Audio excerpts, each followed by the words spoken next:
Hello, survivors. Before we dive into today's story, take a second to hit that like button and subscribe. Let's start the story. My name is Stephen Cotter, ex-Green Beret, 5th Special Forces Group. 4 days ago, the world ended. Today, I'm still breathing.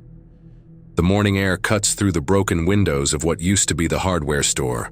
I press my back against the cold brick wall, feeling the familiar weight of my M4 carbine across my chest.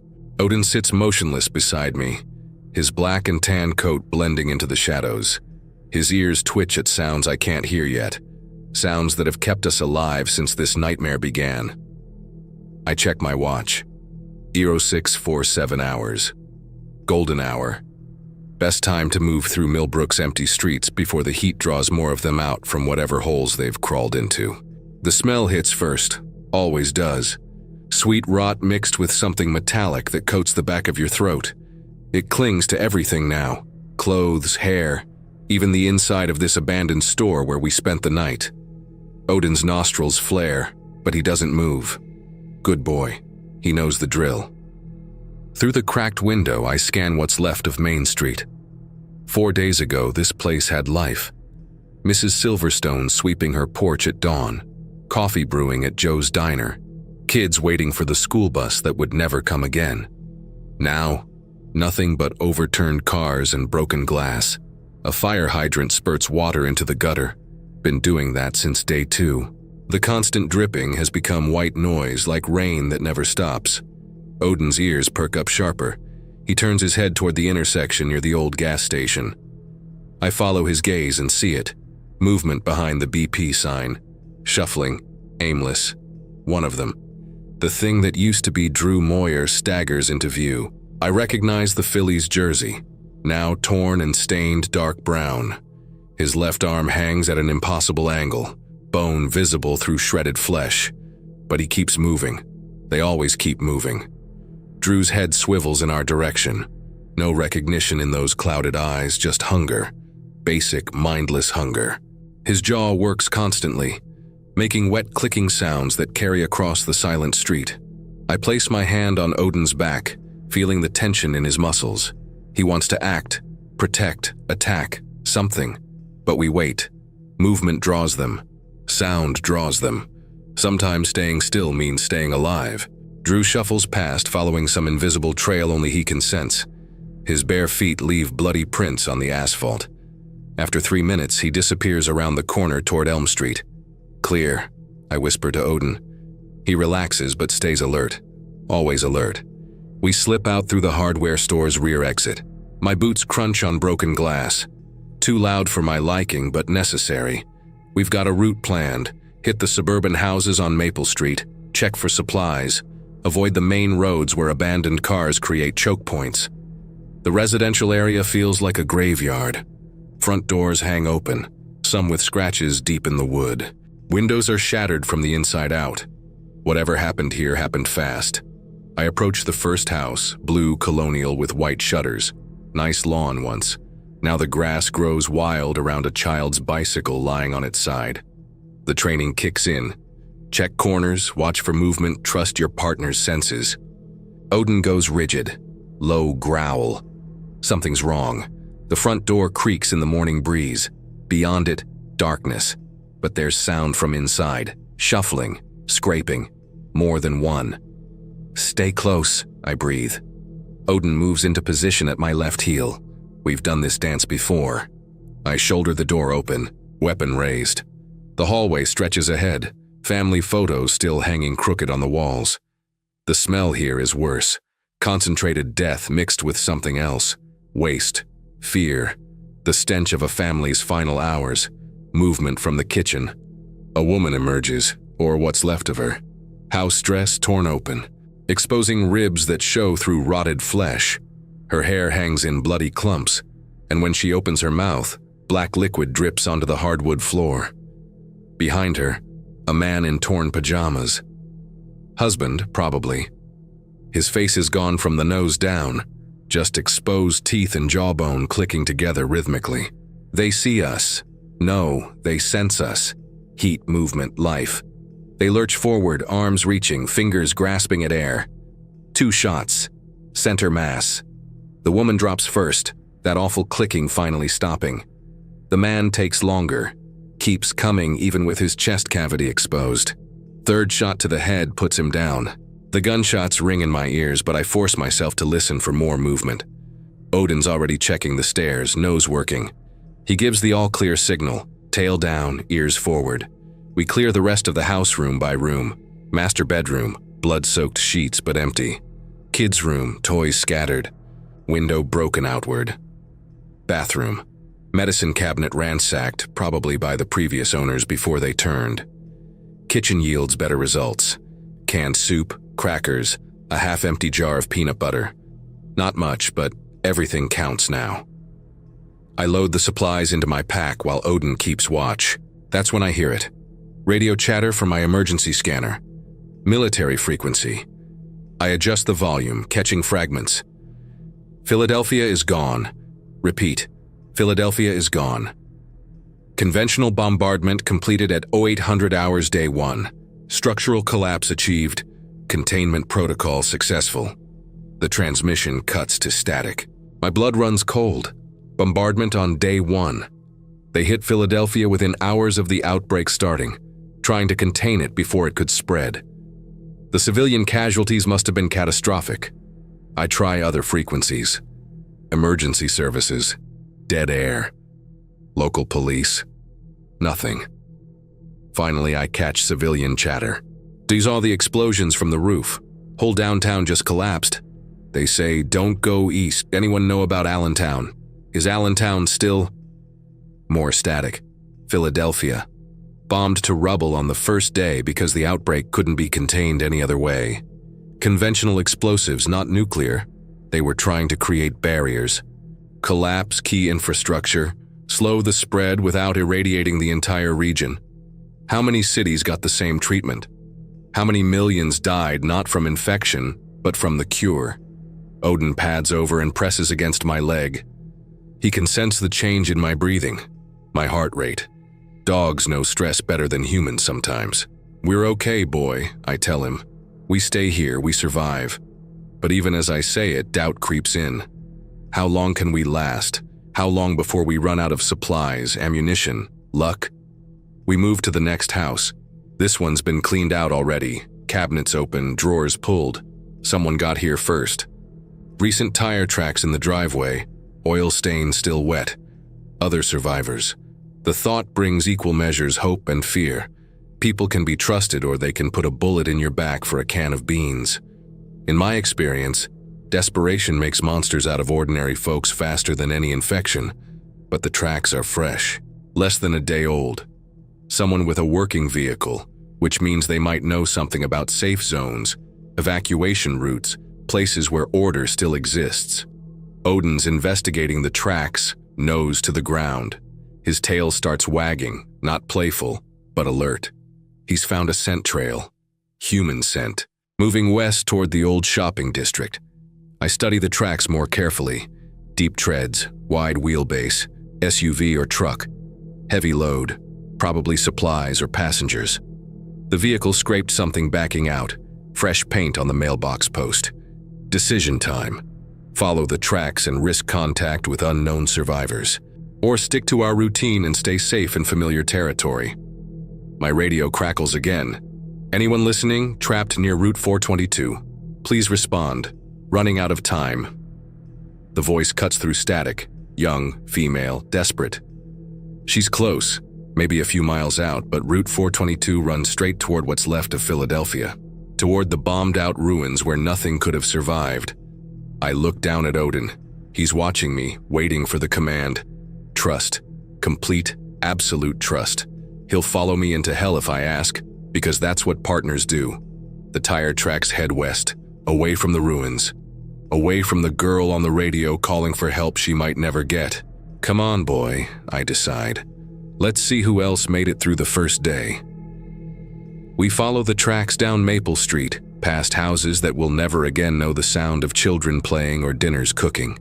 The morning sun climbs higher, burning off the October chill and promising another day of survival in a world that no longer makes sense. Behind us, smoke still rises from the eastern horizon. Philadelphia burns, taking with it any chance of rescue from that direction.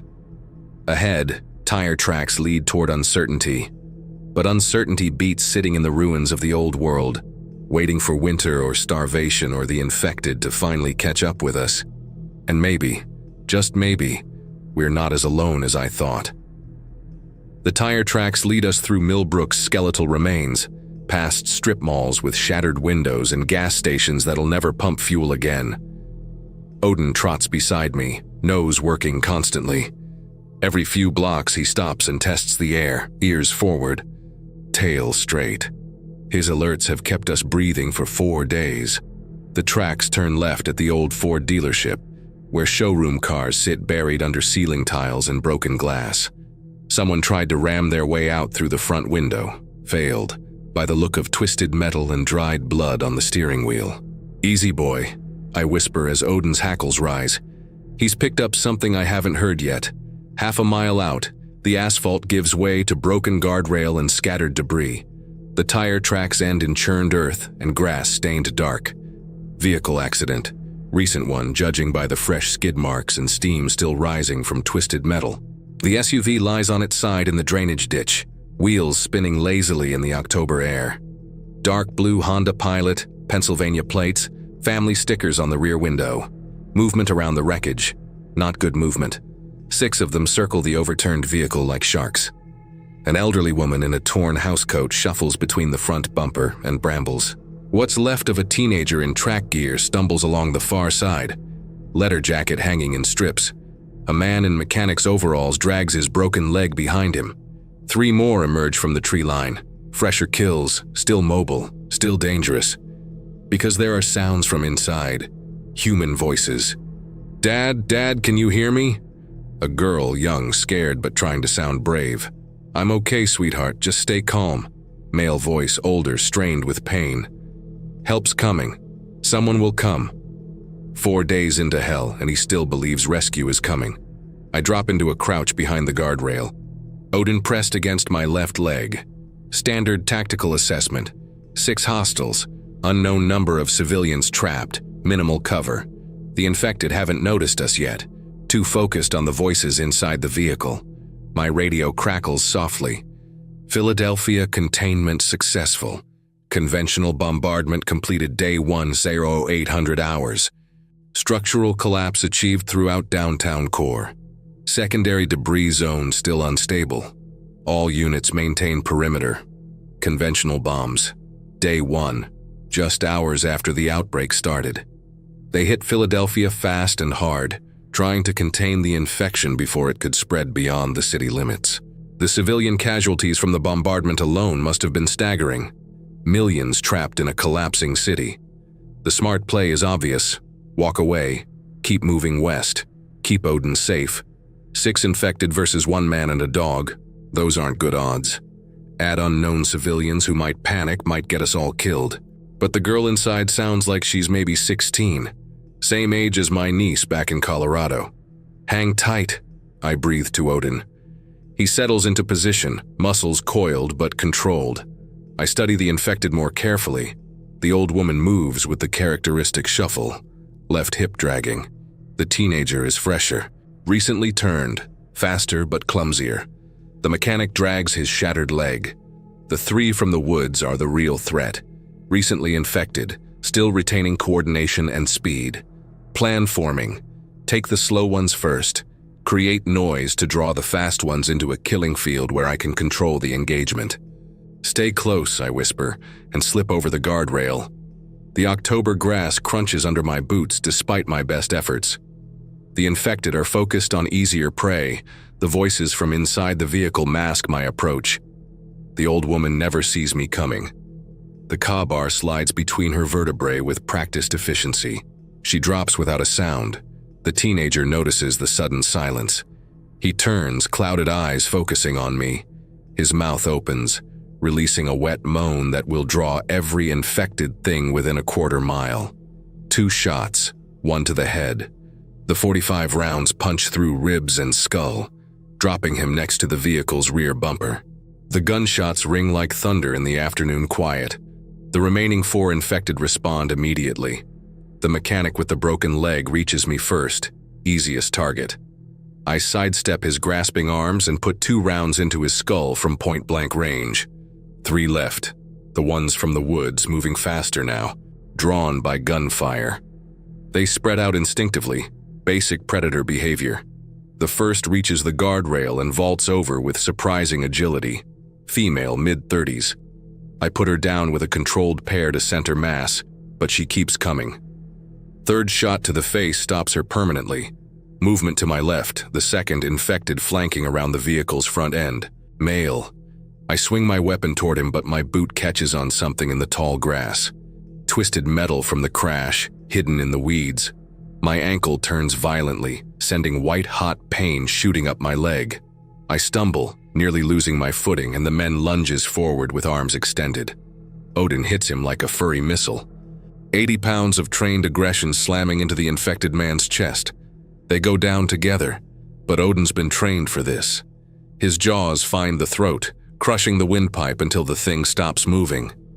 Good boy, I gasp, testing my weight on the injured ankle. Pain flares, sharp and immediate. Not broken, but badly twisted. Running is out of the question. The last infected, a teenage girl in a cheerleader uniform, stumbles around the SUV's rear bumper. Her pom-poms are still tied to her wrists, now stained crimson. I put her down with a single headshot. Silence returns to Route 73. "Hello?" I call out, limping toward the overturned vehicle. "Anyone hurt in there?" "Oh, thank God," the man's voice replies. "Are you police? Military?" "Former military," I answer. "Let's get you out of there." The Honda landed on its driver's side, both front doors blocked by earth and debris. Through the rear window, I can see 2 figures, a man in his 40s bleeding from a head wound, and a teenage girl with dark hair and frightened eyes. "My name's Jason Hall," the man says. "This is my daughter Robin. We were trying to reach my brother's farm in Lancaster County when we hit that pothole and lost control." Lancaster County, 50 miles further from Philadelphia, deeper into Pennsylvania farm country, far enough from the bombed-out ruins to be relatively safe from the fallout and debris zones. "I'm Steven," I tell them. "Give me a minute to figure out how to get you both out safely. The rear hatch is warped from the impact." I work the handle while my ankle throbs with each movement. It finally gives way with a grinding screech. Robin Hall crawls out first, moving carefully. She's wearing jeans and a Penn State sweatshirt, hands shaking as she accepts my help climbing from the wreckage. "Dad's hurt," she whispers. "His head hit the window when we rolled." Jason Hall proves harder to extract. He's conscious but disoriented, blood in his hair from where his skull met the side window. Getting him out requires cutting away part of the seatbelt while keeping weight off my injured ankle. When he's finally free, I can assess both our conditions. Jason has a head laceration and possible concussion, but he's mobile. My ankle is swelling rapidly inside my boot. "We need to move," I tell them. "Gunshots will draw more of those things. There's an abandoned diner about 2 miles west where we can treat our injuries." "What about our supplies?" Robin asks. "We had food, water, medicine in the car. The Honda's cargo area yields better results than I expected. 2 cases of bottled water, enough canned food for a week, a first aid kit, and, most valuable of all, a battery-powered emergency radio with working batteries. Jason can walk steadily once the dizziness passes." Robin shoulders most of the supplies while I carry what I can manage with one functioning ankle. Odin ranges ahead, checking for threats. Each step sends fire up my leg, but I force myself to maintain pace. "You live around here?" Robin asks as we navigate around an abandoned school bus. "Millbrook," I answer through gritted teeth. "Small town about 5 miles from here. Been holed up in my house since this started." "You're alone?" Jason asks, his voice steadier now. "No family?" "Just me and my partner here." I nod toward Odin. "We take care of each other." "He saved our lives," Robin says, and there's real warmth in her voice. "Both of you did. What's his name?" "Odin. He's a Belgian Malinois, trained for explosives detection. Military working dog until we both retired." Joe's diner comes into view, front door hanging open. Jeers scattered across the parking lot.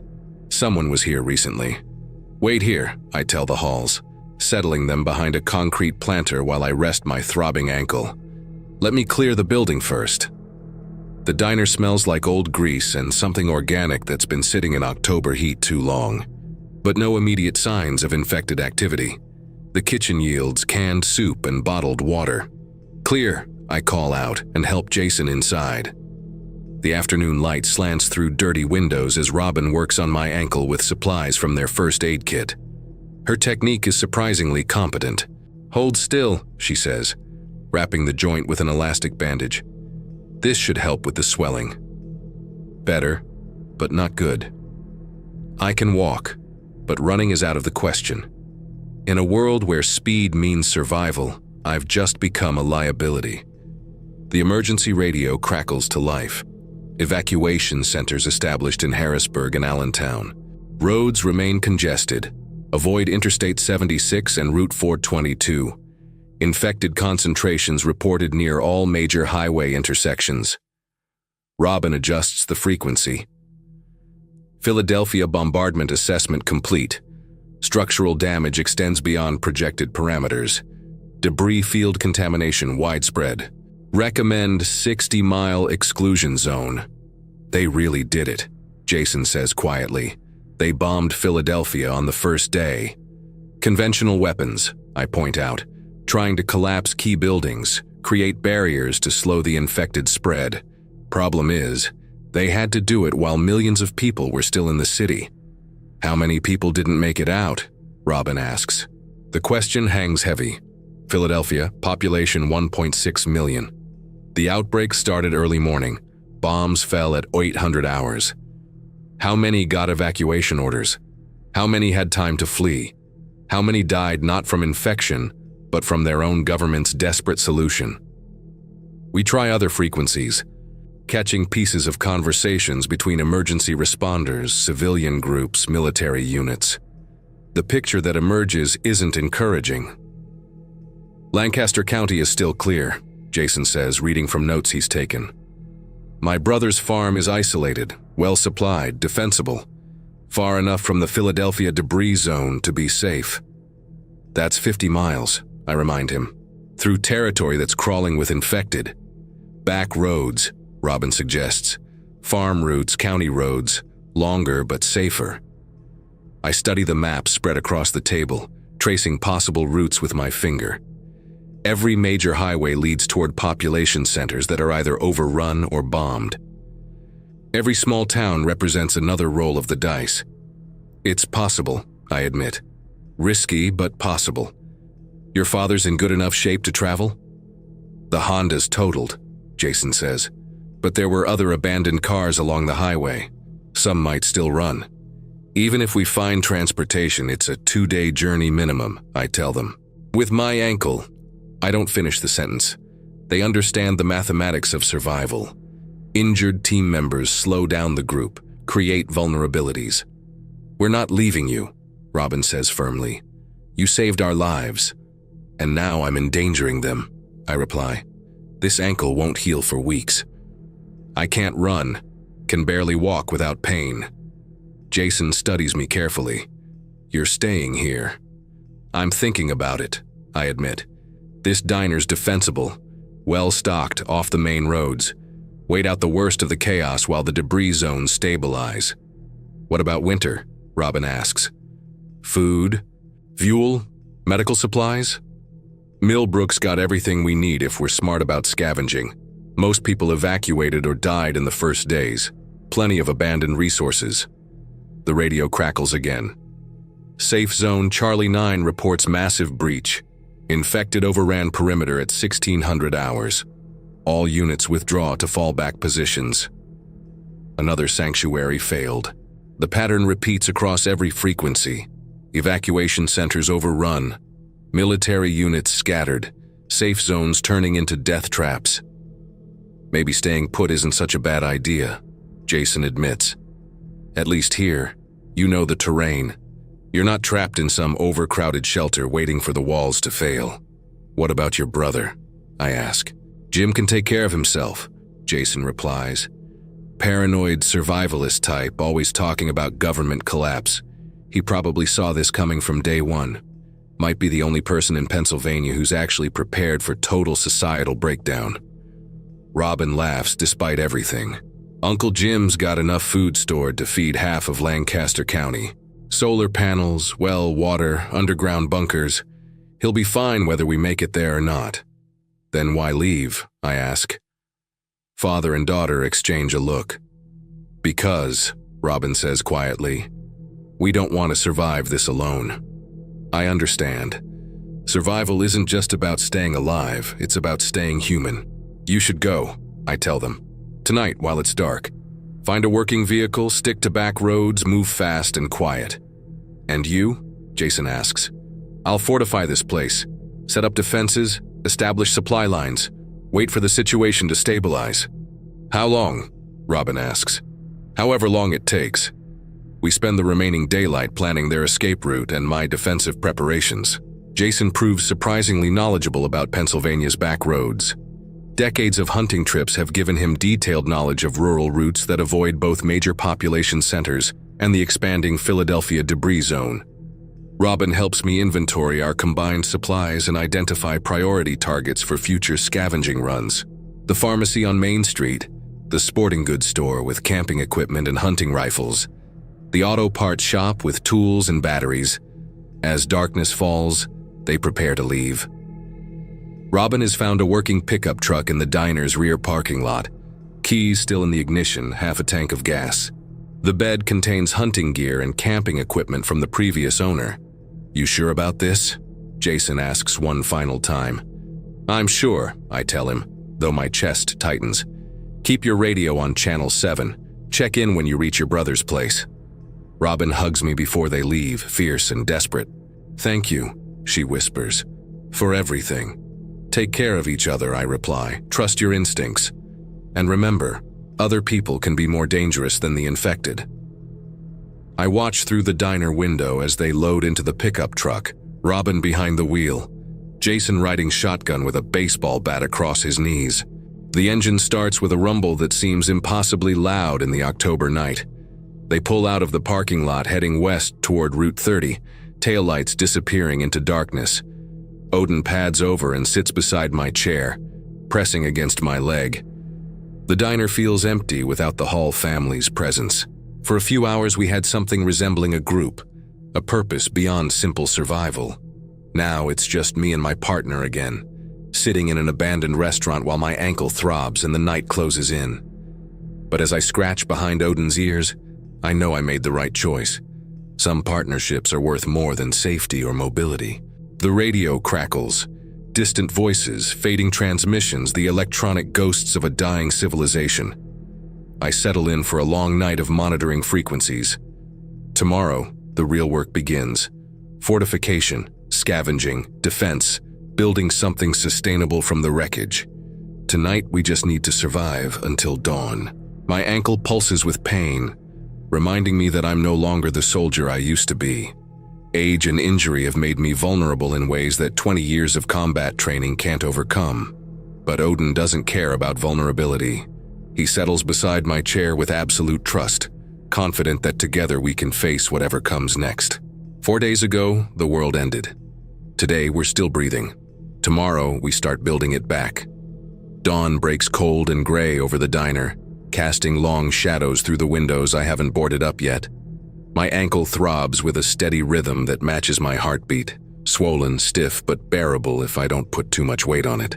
Odin stretches beside my chair, yawning and showing teeth that have saved my life more times than I can count.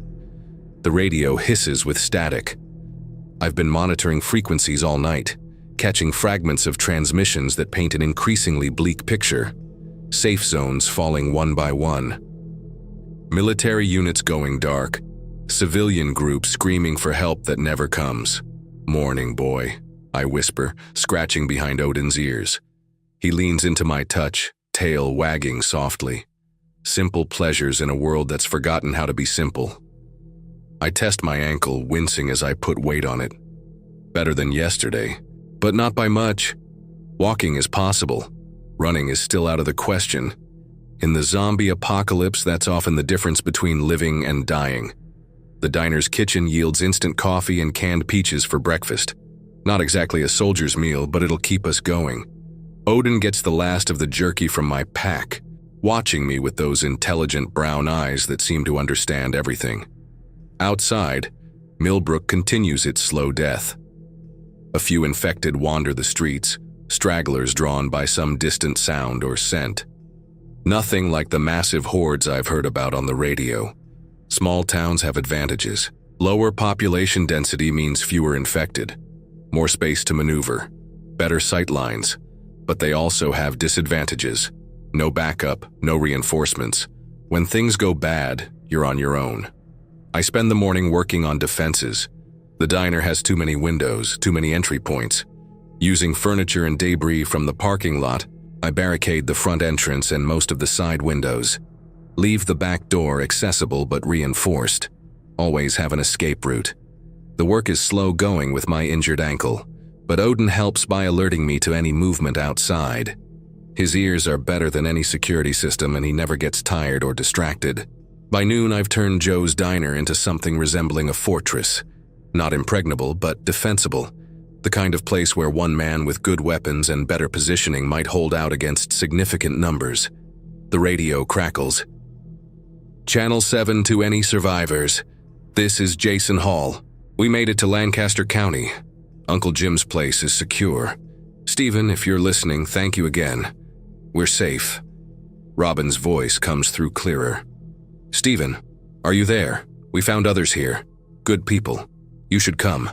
There's room for you and Odin. I key the microphone. Good to hear from you. Glad you made it safely. The offer stands. Jason's voice returns. These back roads are still mostly clear. You could make it in a day if you started now. I look down at my swollen ankle, then at the fortified diner around me. Thanks, but I'm settled in here. This is where I make my stand. A long pause. Then Robin. We understand. Stay safe, Stephen. Keep monitoring Channel 7 and thank you for everything. The transmission ends, leaving me alone with the static and the October wind rattling the boarded windows. Odin presses against my leg, offering what comfort he can. The afternoon passes quietly. Too quietly. Odin grows restless, pacing between the windows, nose twitching at scents I can't detect. Something's coming. Something big. Around 1600 hours, I see them. They emerge from the tree line east of town like a dark tide. Dozens of infected pointed in the same direction. They flow down Main Street, past the hardware store, past the gas station, following some scent trail that leads straight toward the diner. Shit, I breathe, grabbing my rifle and checking the magazine. 30 rounds. I have 4 more magazines in my pack. 150 rounds total against what looks like 60 or 70 infected. The math isn't in my favor, but they're still a few blocks away, maybe 10 minutes before they reach the diner. Enough time to make a decision that's been eating at me since I first saw them coming. There's a service window between the kitchen and the dining room, about 4 feet off the ground, big enough for Odin to fit through, leading to an alley behind the diner that's still clear. Here, boy, I call. Odin follows instantly, trusting without question. I fumble with the latch, hands shaking not from fear, but from what I know I have to do. The window opens with a squeal of rusty hinges. Outside, the alley stretches empty in both directions. No infected. A clear path to safety. I look down at Odin, meeting those intelligent brown eyes. He tilts his head, sensing something wrong but not understanding what. I'm sorry, boy, I whisper, lifting him toward the window. He weighs 80 pounds of solid muscle, and my injured ankle nearly gives out from the strain. But I get him up to the sill, holding him there while he looks at me with confusion. I need you to live, I tell him, voice breaking despite my best efforts. I need you to get away from here and survive. I push him through the window before my resolve weakens.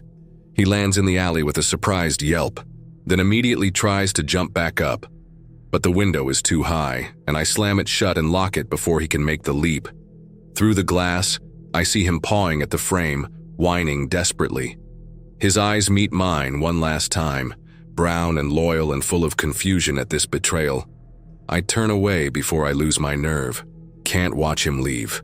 Can't see him walk away. The infected reach the diner 5 minutes later. They spread out as they approach, pressing against every surface, searching for a way in. The sound is overwhelming, moaning, scratching, the wet slap of dead flesh against wood and glass. They claw at the boarded windows and reinforced front door. The impacts shake the building, but the barricades hold. For now. More arrive every minute. They pour into the parking lot like water filling a bowl. Through the kitchen window, I can see them clearly. Men, women, children, all ages, all backgrounds, united now by the same mindless hunger. The back door shudders as something heavy hits it. Then again, the reinforced frame holds, but I can hear splintering wood. They've found the weak point. I drag a heavy commercial refrigerator across the back entrance, blocking it as best I can. Won't stop them for long, but it might buy me a few more minutes. The front barricade starts to give way. Infected hands push through gaps in the furniture, grasping blindly. A few squeeze through openings too small for living people, tearing flesh on splintered wood without feeling pain. I shoot the ones that make it through. Headshots. The 45 ACP rounds punch through rotted flesh and shattered bone. But every shot brings more of them, drawn by the sound. My magazine runs dry. I reload quickly, muscle memory taking over while my conscious mind counts targets and calculates odds. 50 infected outside, maybe more. 4 magazines left. The math gets worse with every passing second. A window gives way on the south side. Glass explodes inward as 3 infected crash through simultaneously. I pivot and fire, dropping 2 immediately. The third, a massive man who must have been a linebacker in life, absorbs 4 rounds and keeps coming. He tackles me around the waist, driving me backward into a table. My ankle screams as we hit the ground. The infected man's jaws snap inches from my throat, black saliva dripping onto my face.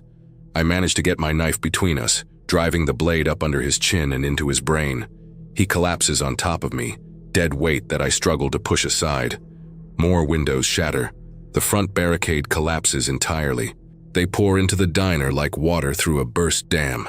A tide of rotting flesh and snapping jaws and endless hunger. I fire into the crowd, each shot carefully placed, each round precious. The infected drop, but more take their place. Always more. For everyone I kill, 2 more push through the openings. My second magazine runs empty. I reload again, counting rounds. 2 magazines left. Maybe 60 shots between me and whatever comes after. A child zombie slips past my firing line, small and fast and deadly. Her school uniform is torn and stained, her face a ruin of exposed bone. She leaps at me with unnatural speed. I catch her in midair, using her momentum to slam her against the wall. The knife finds her temple, ending the threat. Even in death, she claws at my arm, drawing blood. The infected keep coming. Through windows, through the ruined front entrance, pushing past their own dead in waves. I fall back toward the kitchen, ankles screaming with every step, firing controlled bursts. Third magazine empty. Last reload. 30 rounds between me and the end. They press closer now, the smell of rot overwhelming. Grasping hands inches from my face. I fire point blank into the crowd, each muzzle flash illuminating hungry faces and dead eyes. 20 rounds left, then 15, then 10. I can hear them at the service window now, clawing at the glass where I sent Odin to safety. At least he got away. At least I did one thing right. 5 rounds left.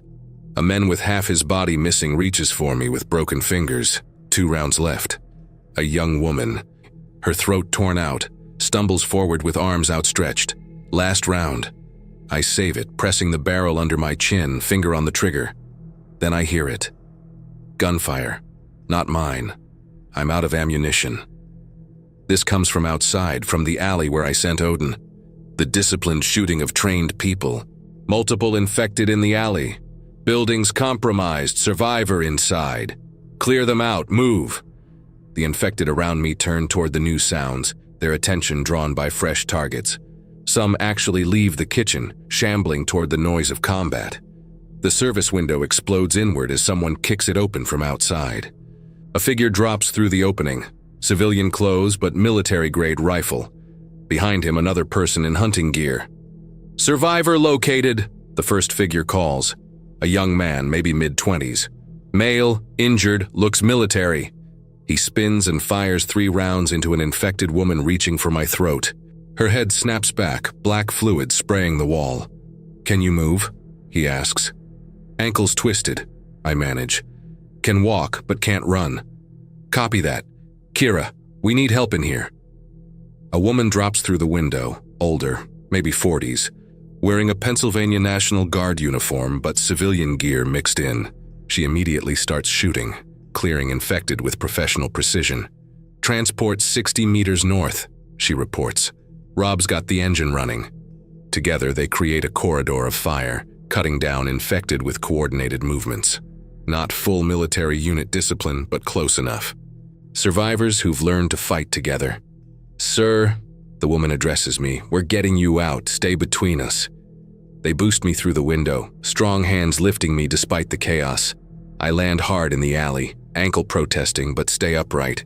Odin appears from the shadows like a ghost, tail wagging frantically, pressing against my legs with desperate relief.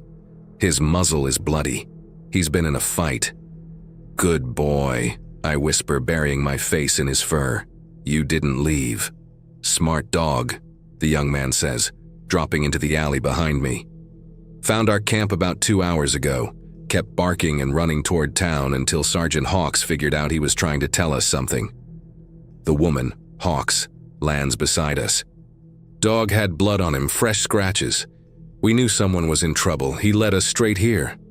We move through the darkness as a unit. In the distance, I can see 2 more figures providing overwatch. A man with a scoped rifle positioned on a rooftop, and someone else with what looks like a shotgun covering our flanks. The transport is a civilian pickup truck, armored with welded steel plates and sandbags. The driver, Rob, keeps the engine running while scanning for threats. "Get him in," Hawks orders. I climb into the passenger compartment with help. Odin leaps up beside me, settling against my side like he's never planning to leave again. "Who are you people?" I ask as we pull away from the diner. "What's left of the 109th Pennsylvania National Guard," Hawks replies, pulling off her tactical vest to reveal sergeant stripes on a torn uniform. "Plus some civilians we've picked up, 6 of us total now." She gestures to the others as they pile into the truck. "Rob's our driver, mechanic from Allentown. Doug here was studying engineering before everything went to hell. Kira's a nurse from the local hospital. Wright was with my unit. And that's Cerny providing rear security, retired state trooper. A small group, survivors who found each other and learned to work together. Not an army, but something maybe more important, a family forged by necessity and mutual dependence." "We've been trying to reach Millbrook for 3 days, Hawks continues. "Keep hitting infected concentrations on the main roads. Your dog showing up changed everything. Smart animal led us through back routes we never would have found." I look down at Odin, meeting those brown eyes that refused to abandon me even when I tried to make him. He's the smartest dog I've ever known, and the most loyal. "Belgian Malinois," Rob observes from the driver's seat. "My dad bred working dogs. These guys bond for life. Once they pick their person, that's it." The truck bounces through Millbrook's outskirts, heading north toward whatever sanctuary these people have carved out. Behind us, the diner burns. Whether from our gunfire or the infected, I can't tell. But it doesn't matter now. "Where are we going?" I ask. "Old Ranger Station about 15 miles north," Hawks replies. "Nothing fancy, but it's defensible. Solar power, well water, radio equipment. We've been in contact with other survivor groups, including your friends the Halls." My chest tightens. "Jason and Robin? Safe and sound at that farm in Lancaster County. Girl's been checking in twice daily, asking about rescue operations in this area. She'll be happy to know we found you." "How did you know to look for me?" Hawk smiles for the first time since I met her. "Robin Hall gave us your full description and location 4 days ago. Said you were ex-military, injured, holed up in the diner with a trained working dog. We've been planning this extraction ever since, just waiting for a clear route through the infected. The pieces click into place. Robin coordinated my rescue before I even knew I needed rescuing. The girl whose life I helped save ended up saving mine in return. I lean back in my seat, feeling exhaustion replace adrenaline. My ankle throbs, my whole body aches, and I'm emotionally drained from facing what I thought was certain death. But we're alive, both of us. Against all odds, in a world designed to kill everything good, Odin and I are still breathing. Odin settles his head on my lap, sighing contentedly as the truck carries us through the October night. His faith in our partnership never wavered, even when I tried to push him away for his own safety. Even when I thought death was the only option left. Some bonds don't break, even when everything else does. Some loyalty runs deeper than fear, deeper than despair, deeper than the certainty of ending. 5 days ago, the world ended.